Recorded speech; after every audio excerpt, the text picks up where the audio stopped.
Assalamualaikum warahmatullahi wabarakatuh. Kita bertemu kembali di channel Media Pembelajaran dan Simulasi Digital. Pada video kali ini kita melanjutkan pengelolaan siklus akuntansi menggunakan spreadsheet kasus Modiste Madani.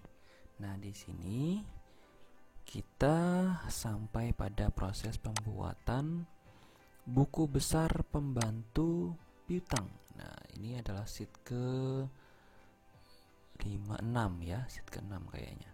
Sheet ke-6 5, 6, 7. Oh, malah ke-7. 7. Iya, udah sampai sheet ke-7 nih. Sheet ke-7. Tapi sebelumnya kemarin atau tadi atau kapanpun Anda lihat video sebelumnya ya, Anda sudah harusnya menyelesaikan bagian sheet buku besar dan sheet jurnal umum. Nah, karena apa? Karena dua sheet ini harus Anda selesaikan terlebih dahulu sebelum membuat sheet buku besar pembantu piutang. Nah, untuk sheet pembantu piutang ini logika rumus-rumusnya hampir sama dengan yang buku besar umum. Ya, hampir sama. Jadi kalau Anda sudah paham komponen rumus yang ada di buku besar umum, maka di buku besar pembantu piutang ini cenderung lebih mudah memahaminya. Oke, kita lihat apa saja isinya. Oke, kita buka dulu. Ya. Yang pertama tentunya kita akan membuat bagian tombol navigasi. Sama ya. Navigasi ada menu utama, previous dan next. Kita buat ini ada di kolom apa ini? Kolom BC GH. Oke. BC GH. Ini untuk menu utama. Kita copy. Paste. Oh, sorry. Belum tercopy. Copy. Paste. Ya. Kemudian previous dan next di GH. Previous dan next. Ini kita copy. Jangan lupa, sekali lagi saya ingatkan, untuk tombol previous dan next harus Anda edit hyperlinknya. Jangan sampai lupa diedit karena arah hyperlinknya tentu akan berbeda. Nah, ini mengarah ke buku besar umum. Oke. Nextnya, nextnya kita buat sheet selanjutnya adalah BBU, buku besar pembantu utang. Nanti ini pembahasan video selanjutnya nanti. Next kita copy, tempel di PPP. Oke. Kemudian kita edit hyperlinknya, kita arahkan ke BBU. Klik OK. Nah, setelah bagian navigasi selesai, kemudian bagian kepala buku besarnya. Modiste Madani, buku besar periode. Ini ada bordernya dulu ya. Bordernya dari baris ke-7 sampai baris ke-37. 737. Oke. 7 sampai 37. Aduh. Lepas. Ya. Bordernya kita buat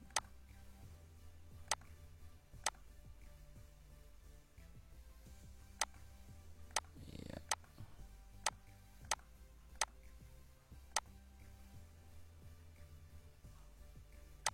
Ya. Seperti ini. Kemudian di dalamnya ada ini 12 13 CH 12 13 juga sama.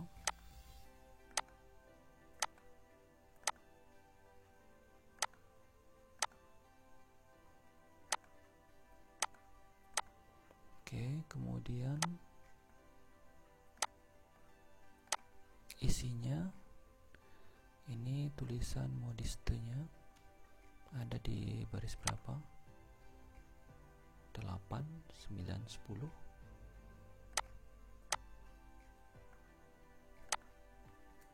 Modiste.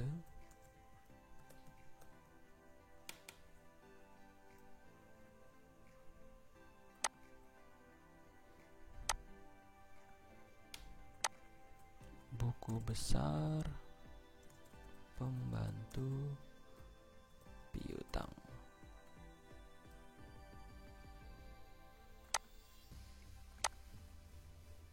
Nah, ini periodenya. Kita ambil yang sama dengan dari buku besar.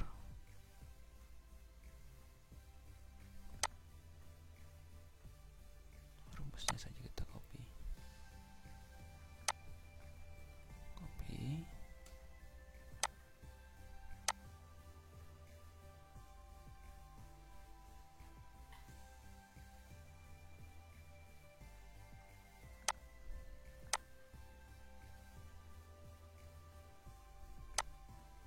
Taruh di sini.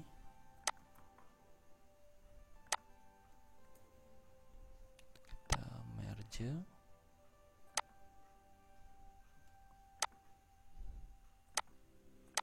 Oke, sekarang isi dari profilnya nih.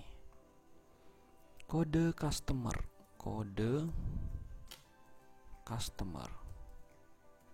Untuk kode customer di sini kita menggunakan drop list. Kita pakai data validation ya. Pakai menu data validation, pilih list, ketikkan C spasi 01 titik koma C spasi 02, klik OK. Nah, kita pilih C01. Di bawah nama customer. Nah, di sini kita pakai VLOOKUP, kemudian klik kodenya, pilih di data customer supplier ini ya. Ini tidak perlu dimutlak, sebenarnya sama saja. Titik koma 2 titik koma 0, kurung tutup, enter. Nah, tuh, kemudian yang sebelah sini adalah kode akun. Karena akun piutang cuma satu, maka ketikkan saja 1102 ya. Lalu saldo akhir. Saldo akhir ini nanti diambil dari baris ke H35, H36, H35. Maka di sini tinggal disama dengan saja, sama dengan H35, enter. Oke, masih kosong karena memang belum ada isinya. Kemudian baris kepala tabelnya. Kepala tabel kita mulai dari kolom tanggal, nomor bukti transaksi, terus uraian transaksi, debit, kredit, saldo ya, saldo debitnya.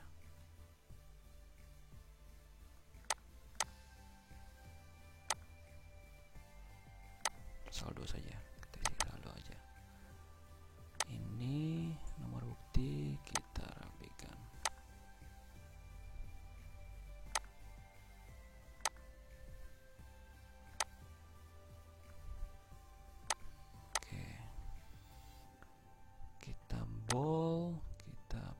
perbesar,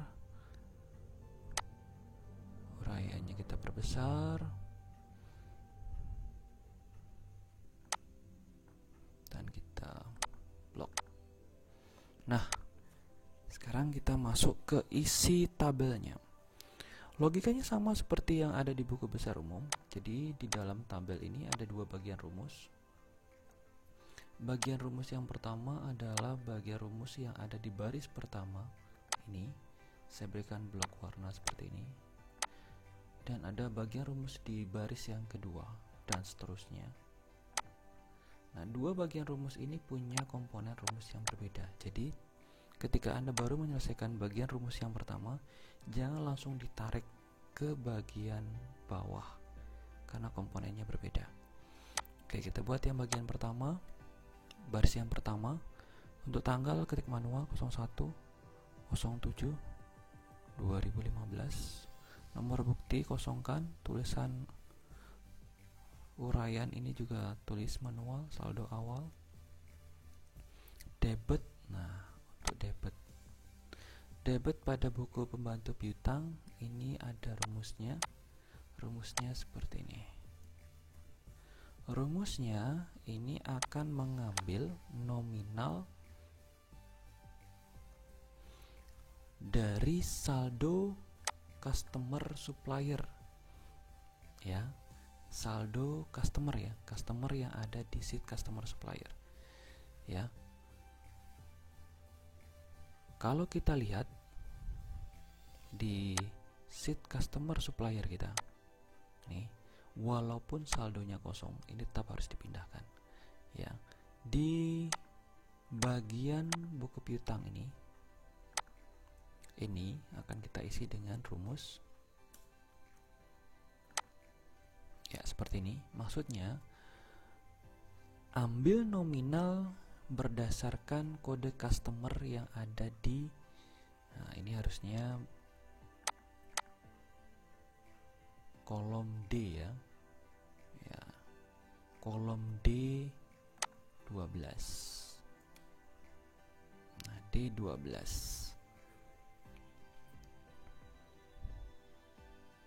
Nah, di kolom D12 ini nanti akan muncul 0. Karena apa? Nominal yang ada di customer memang terisi 0. Kalau di customer ini kita isi 50.000 nih di Nugraha, maka nanti di buku besar piutang juga akan muncul 50.000. Paham, ya? Oke, jadi nominal ini akan mengacu ke customer supplier yang ada di sini. Kita kembalikan, kita format. Ini biar tidak merusak rumus, ini saya pindahkan saja, ya, biar sama dengan yang di modul.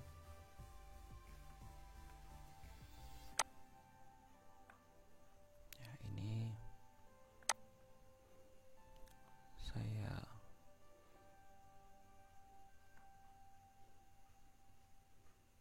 border ulang.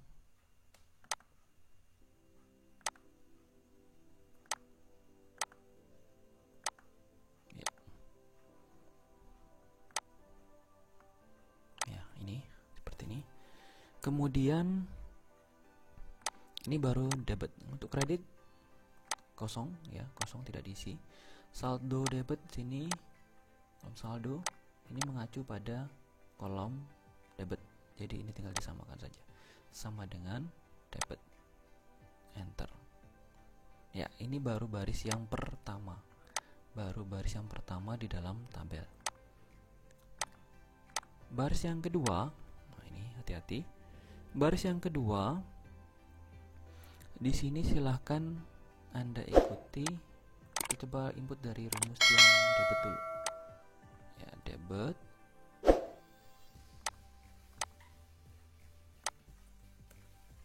Ya, kita lihat di sini.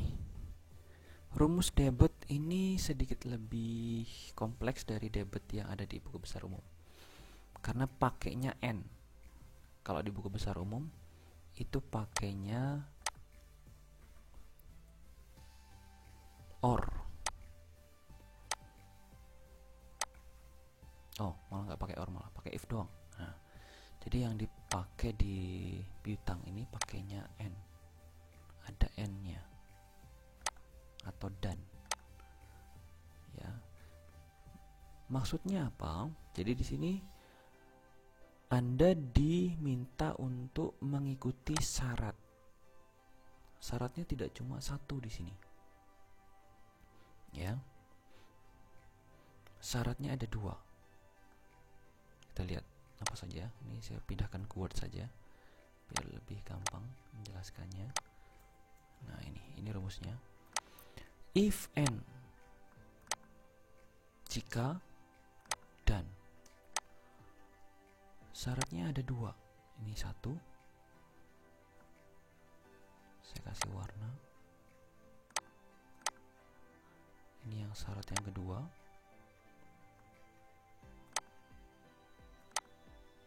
Nah, karena ini pakai and, maka kedua syarat ini harus terpenuhi. Beda dengan yang pakai or. Yang pakai or ini ada 3 syarat. Ada 2 syarat di sini. Salah satu dari 2 syarat ini kalau terpenuhi maka sudah bisa berjalan.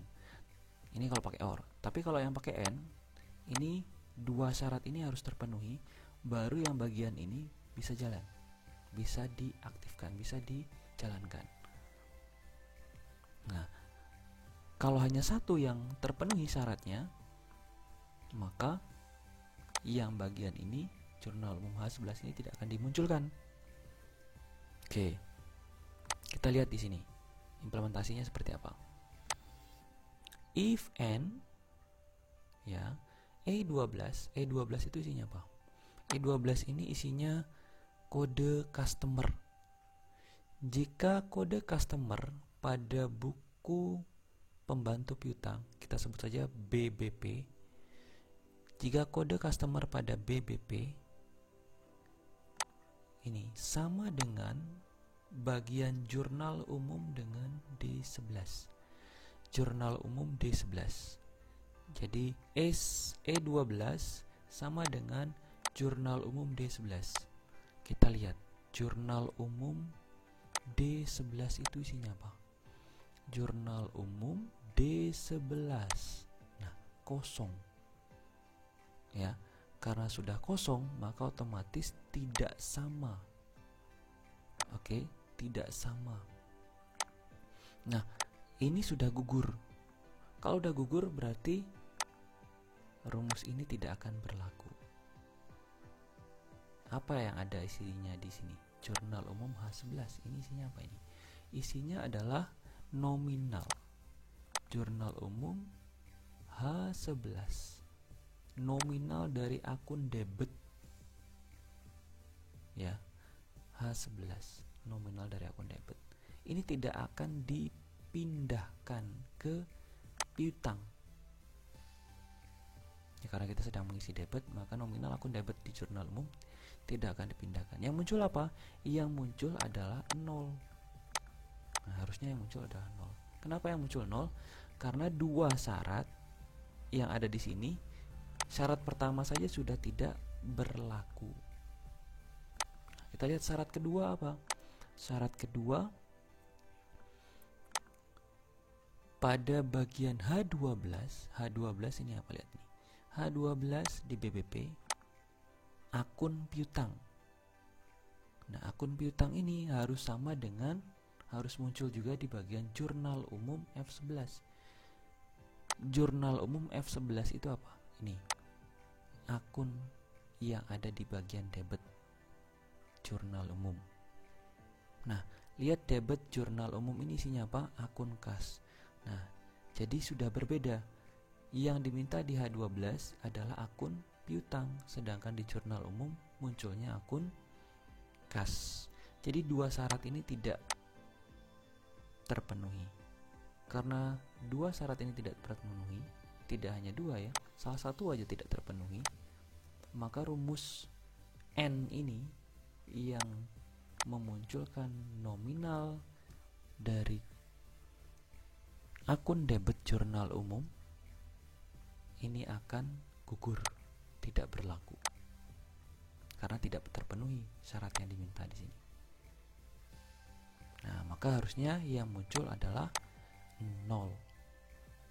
Kita coba ya di bagian debit. Ini langsung saja kita ketik rumusnya. Ini rumusnya. Tuh. Dari rumus ini harusnya yang muncul 0. Nah, 0. Yang kredit bagaimana? Nah, yang kredit logikanya juga hampir sama. Yang kredit ya. Yang kredit bedanya ada di sumbernya. Kalau yang debit tadi sumbernya dari jurnal umum kolom debit. Ya, ini juga jurnal umum kolom debit. Nah, kalau yang untuk kredit di buku besar pembantu piutang, ini juga akhirnya ngambilnya dari jurnal umum bagian kredit. Ya, ini I11, K11. Kita lihat jurnal umum I dan K. I dan K itu bagian kredit. Nah, ini I dan K adalah bagian kredit. Nah, logika rumusnya sama. Apabila E12 ini adalah kode customer sama dengan jurnal umum D11. Nah, sini D11 tidak ada isinya. Otomatis ini sudah tidak sama. Terus H12 yang diminta adalah akun piutang. Lihat di BBP H12 itu adalah akun piutang. Samakan dengan I11 jurnal umum. I11, lihat I11 isinya apa? I11 isinya modal. Jelas berbeda. Maka dua syarat ini sudah otomatis tidak terpenuhi. Ya, tidak perlu dua, satu saja tidak terpenuhi, maka rumus ini ya, jurnal umum K11 ini tidak bisa berjalan. Apa jurnal umum K11 ini? Adalah nominal kredit. Nominal kredit dari jurnal umum yang harusnya dipindahkan ke sisi kredit buku besar pembantu piutang. Nah, karena tidak sama, ini syaratnya tidak terpenuhi, maka yang muncul adalah yang 0. Oke, kita lihat rumusnya, kita buat. Karena rumusnya, syarat dari rumusnya tidak terpenuhi, maka yang muncul adalah 0. Nah, saldo. Untuk saldo ini merupakan operasi penjumlahan dan pengurangan. Ya. H saldo dari baris pertama ditambahkan debit pada baris kedua dikurangi kredit pada baris kedua. Muncullah nominal di sini. Muncullah nominal seperti itu. Nah, ini bagian debit, kredit, dan saldo. Lalu bagian uraian transaksi. Untuk uraian transaksi, rumusnya logikanya sama dengan yang buku besar umum. Ya, bagi yang belum paham logikanya, silahkan ditonton penjelasan yang ada di video buku besar umum. Ya, dia mengacu pada hasil debit kurangi kredit. Kalau tidak sama dengan 0, ya, maka munculkan isi dari jurnal umum E11. Kalau tidak sama dengan 0. Tapi kalau sama dengan 0, maka kosongkan. Contohnya ini. Kita lihat hasilnya harusnya kosong. Nah, ini walaupun selnya kelihatan kosong, sebenarnya ada rumusnya. Nah, kenapa kok kosong hasilnya? Karena debit kurangi kredit hasilnya sama dengan 0. Ini debit 0, kreditnya 0. 0 kurangi 0, 0. Karena 0 kurangi 0, maka rumus ini tidak berlaku. Yang berlaku akhirnya yang ini.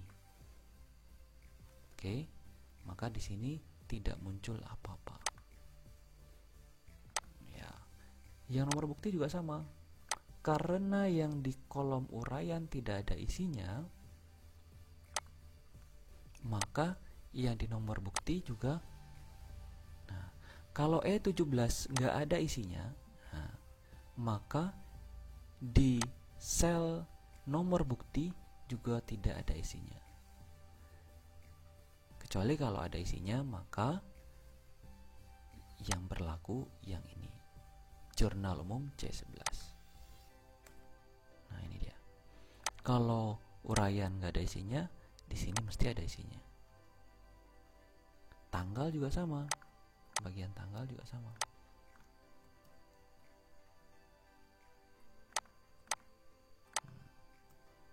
Bagian tanggal juga sama. If D17 sama dengan spasi, maka spasikan juga kolom tanggal. Tapi kalau ada isinya, maka ambil isian kolom tanggal dari jurnal umum B11. Jadi kalau bagian uraian transaksi ada isinya, nomor bukti juga ada isinya, tanggal juga akan ada isinya. Tapi kalau uraian transaksi nggak ada isinya, nomor bukti juga nggak ada isinya, tanggal juga nggak ada isinya. Oke, nah dua baris dari rumus baris pertama dan baris kedua sudah diisi, maka sekarang kita tinggal menarik isi dari baris yang kedua. Kita tarik sampai 35. Nah, seperti ini.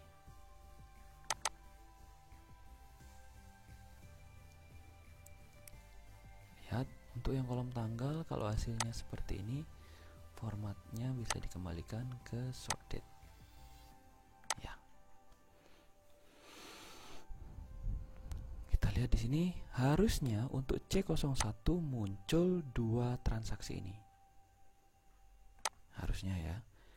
Terus bagian C02 muncul 1. Karena apa? Di jurnal umum ya. Nih.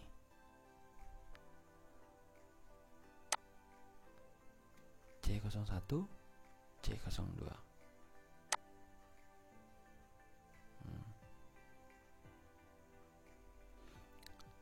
Lalu pastikan nominal dari tiap customer yang muncul benar. Debit, kredit, saldonya. Nah, di bagian akhir kita tinggal membuatkan bagian total.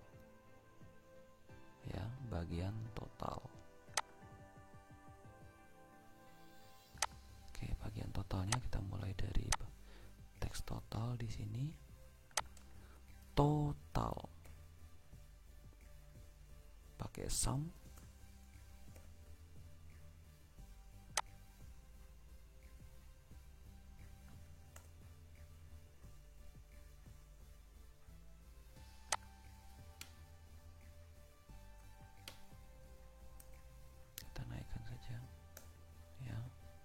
Kemudian tarik saja. Ya. Yang ini tidak perlu, atau kita samakan saja dengan yang di sini. Ya. Seperti itu. Ini saldo terakhirnya 7.500.000. Nah, ini proses pembuatan buku besar pembantu piutang. Untuk materi berikutnya, pembantu utang, akan dibahas pada video selanjutnya di pertemuan berikutnya. Baik, silahkan dicoba ya, dari step by step yang sudah dijelaskan, dari pemahaman rumus yang sudah dijabarkan. Semoga bermanfaat. Sekian dari saya. Wassalamualaikum warahmatullahi wabarakatuh.